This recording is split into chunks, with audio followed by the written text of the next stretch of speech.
ನಮಸ್ತೆ ಸರ್, ನನ್ನ ಹೆಸರು ನಜ್ಮಾ ಅಂತ. ನಾವು ಮುಸ್ಲಿಮ್ಸ್ ಅವರು ನಿಮ್ಮನ್ನು ನಂಬಿ ಓಟ್ ಹಾಕಿದ್ದೀವಿ. ನಿಮ್ಮ ಗ್ಯಾರಂಟಿನ ನಂಬಿ ಓಟ್ ಹಾಕಿರೋದಲ್ಲ. ನೀವು ಗ್ಯಾರಂಟಿ ಕೊಡೋಕ್ಕಿಂತ ಮುಂಚೆನೂ ನಾವು ಬದುಕಿದ್ದೀವಿ, ನಂತರ ಈಗಲೂ ನಾವು ಬದುಕ್ತೀವಿ. ಆದರೆ ತಾವೇನು ಹೇಳಿದ್ರಿ ಅಲ್ಪಸಂಖ್ಯಾತರ ವಿಚಾರವಾಗಿ ಯಾರು ಅವಹೇಳನಕಾರಿ ಹೇಳಿದಾಗ ನಾವು ನಿಮ್ಮೊಂದಿಗಿದ್ದೀವಿ ಅಂತ ತಾವು ಕೂಡ ಹೇಳಿದ್ರಿ. ಅದನ್ನು ನಾನು ಕೇಳಿದ್ದೇನೆ. ಇವತ್ತು ನಾನು ಮೊನ್ನೆ ತುಂಬ ಹಳೇದು ಹೇಳ್ತಾ ಇಲ್ಲ, ಮೊನ್ನೆ ನಡೆದಿರೋದು ಕಲ್ಲಡ್ಕ ಪ್ರಭಾಕರ್ ಅಂತವರು ನಿಂತ್ಕೊಂಡು ಒಂದು ಹೇಳಿಕೆ ಕೊಟ್ಟರು. ತಾವುಗಳ ಲೀಡರ್ ಎಷ್ಟು ಸಪೋರ್ಟ್ ತೊಗೊಂಡು ನಮ್ಮ ಪರವಾಗಿ ನಿಂತ್ರಿ. ಎರಡನೇದಾಗಿ ಇದೇ ನಮ್ಮ ಪ್ರಜಾಪ್ರಭುತ್ವದಲ್ಲಿ ಜೈ ಶ್ರೀರಾಮ್ ಅಂತ ಹೇಳೋಕ್ಕೆ ಎಷ್ಟು ಹಕ್ಕಿದೆಯೋ ಅಷ್ಟೇ ಹಕ್ಕು ಅಲ್ಲಾಹು ಅಕ್ಬರ್ ಅನ್ಲಿಕ್ಕೂ ಕೂಡ ಇದೆ. ಒಂದು ಮುಸ್ಕಾನ್ ಅನ್ನೋ ಹೆಣ್ಣು ಮಗಳು ಎದುರುಗಡೆ ಜೈ ಶ್ರೀರಾಮ್ ಅಂದಾಗ ಆ ಮುಸ್ಕಾನ್ ಅನ್ನೋ ಹೆಣ್ಣುಮಗಳು ಅಲ್ಲಾಹು ಅಕ್ಬರ್ ಅನ್ಲು. ಅದು ಯಾವ ತಪ್ಪು? ಕಲ್ಲಡ್ಕ ಪ್ರಭಾಕರ್ ಹೇಳಿದರು ಆ ಮಾತನ್ನು, ಮುಸ್ಕಾನ್ ಅನ್ನೋಳಿಗೆ ನಾವು ಹೊರಗಡೆ ಬರ್ಲಿಕ್ಕೆ ಬಿಡೋದಿಲ್ಲ, ನಾವು ಹಾಗೆ ಮಾಡ್ತೀವಿ ಹೀಗೆ ಮಾಡ್ತೀವಿ. ಅದರಲ್ಲೂ ನೀವು ಅಲ್ಪಸಂಖ್ಯಾತ ಸಪೋರ್ಟ್ ನಿಲ್ತೀವಿ ಅಂದ್ರೆ ಯಾವಾಗ ನಿಂತಿದ್ದೀರಿ? ಯಾವ ಲೀಡರ್ಗಳು ಈ ಕಲ್ಲಡ್ಕ ಪ್ರಭಾಕರ್ ಅಂತ ಅವ್ರು ಹೇಳಿಕೆ ಕೊಟ್ಟಾಗ ನಿಂತು ನೀವು ಮಾತಾಡಿದ್ದೀರಾ? ಯಾರೇ ತಪ್ಪು ಮಾಡಿದ್ರು ಕೂಡ ಅದು ತಪ್ಪೇ ಆಗಬೇಕು.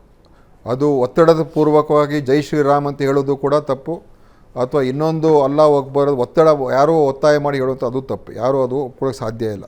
ಇವತ್ತು ಒಂದು ದುರಾದೃಷ್ಟ ವಿಚಾರ ಅಂತ ಹೇಳಿದ್ರೆ, ಜೈ ಶ್ರೀರಾಮ್ ಬಳಕೆ ಯಾರು ಮಾಡ್ತಾಯಿದ್ದಾರೆ ಅಂತ ಹೇಳಿದ್ರೆ ಅನೇಕ ಕಡೆ ದುರುಪಯೋಗ ಮಾಡ್ಕೊಳ್ತಾವ್ರೆ. ಯಾರಿಗೂ ಹೆದರ್ಸೋದಕ್ಕೋಸ್ಕರ ಜೈ ಶ್ರೀರಾಮ್ ಮಾಡುವಂಥದ್ದು, ಯಾರ ಮೇಲೆ ಒಂಥರ ದಬ್ಬಾಳಿಕೆ ಮಾಡೋದಕ್ಕೆ ಜೈ ಶ್ರೀರಾಮ್ ಅದಕ್ಕೆ ಉಪಯೋಗ ಆಗಬಾರ್ದು. ಆದರೆ ಒಟ್ಟಾರೆ ಈಗ ಅನೇಕ ಕಡೆ ನಾವು ನೋಡಿದ್ದೇವೆ. ಮಂಗಳೂರು ಇನ್ಸಿಡೆಂಟ್ ಆಯಿತು, ಹಲವಾರು ಜನರ ಮೇಲೆ ಕೇಸ್ಗಳು ಕೂಡ ಹಾಕಿದ್ದೀವಿ, ಅನೇಕ ಜನರ ಮೇಲೆ ಕ್ರಮ ತಗೊಳ್ತಕ್ಕಂಥದ್ದು ಕೂಡ ಮಾಡಿದ್ದೀವಿ.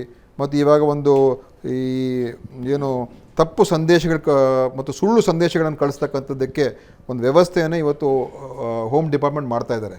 ಯಾರ್ಯಾರು ದುರುದ್ದೇಶ ಒಂದು ಕೋಮು ಗಲಭೆಗಳಾಗಲಿ, ಕೋಮು ವೈಷಮ್ಯಗಳು ಬೆಳೀಲಿ ಅಂತ, ಮತ್ತು ಒಂದು ವೈಯಕ್ತಿಕವಾಗಿ ನಿಂದನೆ ಮಾಡ್ತಕ್ಕಂಥದ್ದು, ಒಂದು ಸಮಾಜಕ್ಕೆ ನಿಂದನೆ ಮಾಡ್ತಕ್ಕಂಥ ಕೆಲಸ ಆದಾಗ, ಅದು ಯಾವುದೇ ಸಮಾಜ ಇರ್ಬೋದು, ಹಿಂದೂ, ಮುಸ್ಲಿಂ, ಕ್ರಿಶ್ಚಿಯನ್, ಯಾರಿಗೂ ನಿಂದನೆ ಮಾಡ್ತಕ್ಕಂಥ ಕೆಲಸ ಒಂದು ಕ್ರಮಗಳು ತಗೊಳ್ತಕ್ಕಂಥದ್ದಕ್ಕೆ ಈಗ ಸೋಷಿಯಲ್ ಮೀಡಿಯಾ ಭಾಳ ಹಬ್ಬಿಟ್ಟಿದೆ. ಅದನ್ನು ನಿಯಂತ್ರಣ ಮಾಡ್ತಕ್ಕಂಥದ್ದಕ್ಕೆ ಅದಕ್ಕೆ ಒಂದು ಸೆಲ್ಲನ್ನೇ ಮಾಡ್ತಾಯಿದ್ದೀವಿ ಈಗ.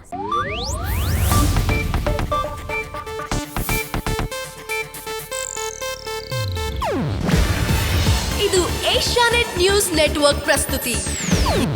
ನೀವು ನೋಡ್ತಿದ್ದೀರಾ ಏಷ್ಯಾನೆಟ್ ಸುವರ್ಣ ನ್ಯೂಸ್.